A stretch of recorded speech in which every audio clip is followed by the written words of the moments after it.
4000တော့လေပင်လေးစားတွေပါတာနဲ့တော့တော့တန်လေမကြည့်ဘူးကဲဒီနေ့တော့ရာသီဥတုအေးလေးနဲ့အထောင်းစားပါမယ်တပွဲမှာ4000ပဲပေးရပါတယ်တင်မော်တီတောင်းမှာတပွဲကို3000ပဲရှိပါတယ်4000ဆိုတော့လေပစုံပါတာနဲ့တန်လေကြည့်ပစုံအကြီး2កောင်ပါတယ်အော်2កောင်မကဘူးဒီမှာကင်းမွန်နေလဲပါသေးတယ်ဒါတပွဲမှာ4000ပဲပေးရပါတယ်စကြပါအောင်ခင်ဗျာအရင်ချိုချိုကြီးလည်းမဟုတ်ဘူးစက်တာတော့နည်းနည်းလေးစက်တယ်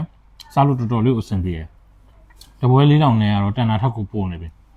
ပစုံနေလည်းအများကြီးပဲပါတယ်မစကွကလေးရော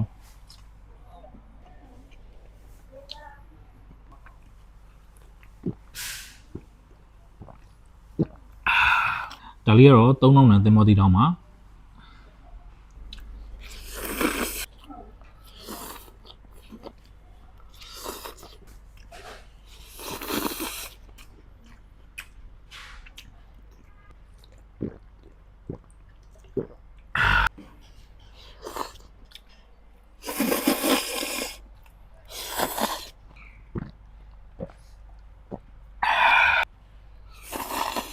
မိုးရီလည်းရမ်းရွာနေတာမို့လို့ကျမကြီးလည်းကူးဆိုင်ကြပါခင်ဗျာနောက်ဗီဒီယိုတွေမှာပြန်တွေ့မယ်တတား